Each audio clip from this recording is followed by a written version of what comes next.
Welcome to Artipoeus, reviews and recommendations of contemporary art around the world. This week, Artipoeus visits Julian Rosefeldt's MANIFESTO at Hamburger Hauptbahnhof in Berlin.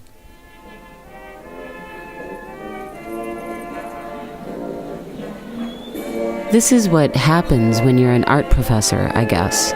You read manifestos, you teach manifestos, you analyze, memorize manifestos until they're swirling around your head at night when you try to sleep. You go deeper and deeper into manifestos until they become meaningless, like when you repeat a word over and over again. Manifesto, manifesto, manifesto. The German video artist and filmmaker Julian Rosefeldt is also an art professor, teaching at various art academies around Germany. And my guess is he's been teaching the Manifesto, that curious document beloved by artists, philosophers, poets, and politicians, and dictators. The Manifesto, artistic or otherwise, sets forth clearly the views and philosophies, the rules, really, of an ideal society. They are utopian documents, even if they sound, on the surface, negative. They are the way we think things should be, could be, if only our vision were clear enough for everybody to understand.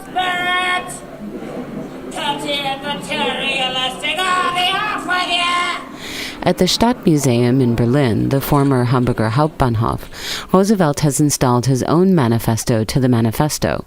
Extracts of various famous art manifestos, Dadaist, Realist, Futurism, Structurism, to name a few, extracted, reduced, and recombined by Roosevelt to create something sort of new in a series of single-channel video vignettes featuring the actress Cate Blanchett. Taken place yet. Fluxus is a pain in art's ass. The gallery where the videos are installed is completely dark. Large, high-def screens are positioned as a foyer, a main salon, and an anteroom, and the gallery is so dark that they seem suspended in space, which is a very cool effect. Each screen plays a video clip of Cate Blanchett manifesting different manifestos, her chameleon qualities lending themselves perfectly to each different scenario. A teacher preparing a class of school children for their next assignment. A widow giving a speech at a very English-style funeral with very New Orleans-style music. A construction worker going through the grubby drudgery of getting up and reporting for work every day. Each vignette has its own audio, Cate Blanchett in different accents voicing the voice of different manifestos. Only in the introductory film that greets you when you enter the gallery space does the actress use her own voice, in her own native Australian accent. Interestingly, this is the only video clip where the actress does not appear. Also interestingly, this is the only video that uses extracts from the Communist Manifesto. You stand in front of the screen, listening and watching Cate Blanchett interpret bits and pieces of the manifestos in that low, soothing voice of hers, regardless of the accent. The images in production are beautiful, hypnotic in their pacing, and you get a bit lulled when, suddenly, Blanchett starts speaking in a high-pitched tone. Voraciously devouring smoke-belching serpents of factories. The first time I saw this, I was in the foyer part of the gallery space, cut off from the rest of the videos. I thought Blanchett was just being arty. It wasn't until I entered the main space that I understood what was happening. Roosevelt has timed each video to run the same length, with the same pacing of performance and delivery, starting quietly, building up in speed and intensity, as manifestos do, until Blanchett is shouting impassioned words from all 13 screens. It's a bit cacophonous.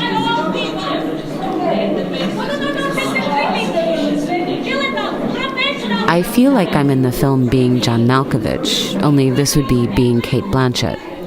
Or maybe I'm in the head of Julian Rosefeldt after teaching and reading and living and breathing manifestos for who knows how many months. It's a very monkey brain feeling, but someone else's monkey brain, which is a little destabilizing. According to the literature, it's also meant to illustrate women's internal dialogue, which I find at odds with the fact that most of the manifestos Blanchett is interpreting are written by men, but whatever. Just when you can't quite take any more of this, Blanchett changes the pitch of her voice. She's not singing exactly, but rather chanting in a different note.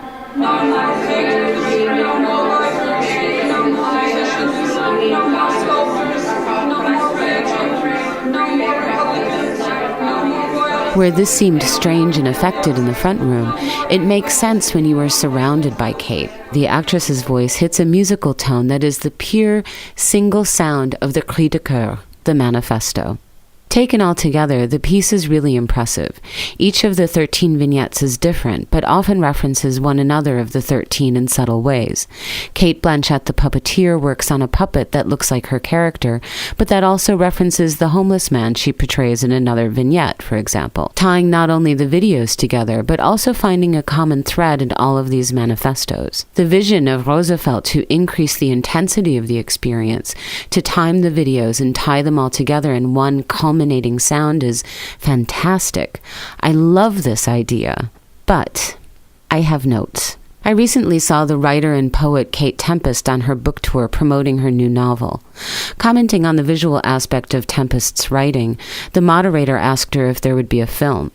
"No," Tempest said. "When you read a novel," she explained, "you create a picture in your mind, and it's yours. You made that. That's your participation as the reader. When we see a film, the picture is chosen for us, and the participation is no longer active." I agree with her a lot on this point, and it happens to apply quite neatly to Roosevelt's videos here. A conservative mother serves a traditional dinner to her family for the Klaus Oldenburg manifesto on pop art. Klaus Oldenburg, famous for his large-scale replications of everyday suburban objects: a bicycle in a front yard, a piece of cake saved from a birthday party, a giant number 2 pencil like those used in American schools. A newscaster dialogues with a reporter in the field, both played by Cate Blanchett, for the manifesto on conceptual art, pinging back and forth with, "Formal art is essentially rational, isn't that right, Kate?" "Well, Kate, the concept and idea are different," she responds. A cliched Russian choreographer, demanding and diva-like and sure of her own greatness, barking orders at her dancers, all dressed in silver with giant alien heads, by the way, for the Fluxus Manifesto, the most glam rock of art movements. A funeral scene for the manifesto on Dadaism, the death of art. A puppeteer who creates a puppet of herself for surrealism. I mean, come on. The newsreader and reporter vignette for the Conceptual Art Manifesto strikes me as especially smug. Like Roosevelt at this point, well, at any of these points really, is chuckling over his own cleverness. But it's so on the money, they all are, that I think the individual clips are exactly what conceptual art is not, which is literal. Technically, the videos are beautiful, so are the ideas they portray. But by going visual, Roosevelt is dictating how to understand these ideas rather than encouraging participation, which is really the function of a manifesto in the first place. I feel like I'm duty-bound to like this. After all, the whole premise of Artipoeus is about making art accessible to everyone. And in a classroom, these film clips would be awesome. Clever presentations of the nut of various movements in art in easily digestible audio-visual bites. These film clips are, in essence, very expensive teaching aids. And did it have to be Cate Blanchett? Her presence in the videos sells the show, absolutely. She's a box office draw.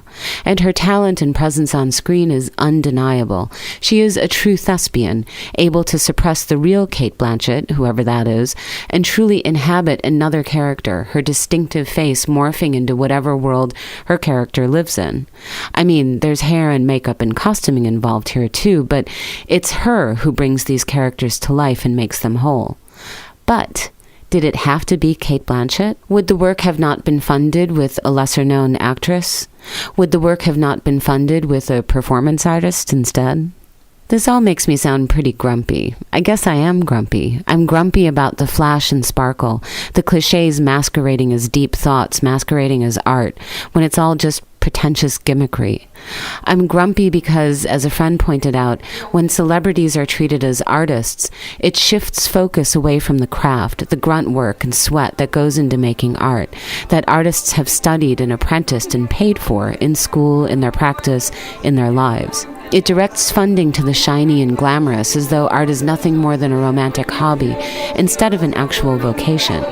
It keeps art as an elevated sideshow, but a sideshow nonetheless, when art has a place on the main stage, if only someone would just move over.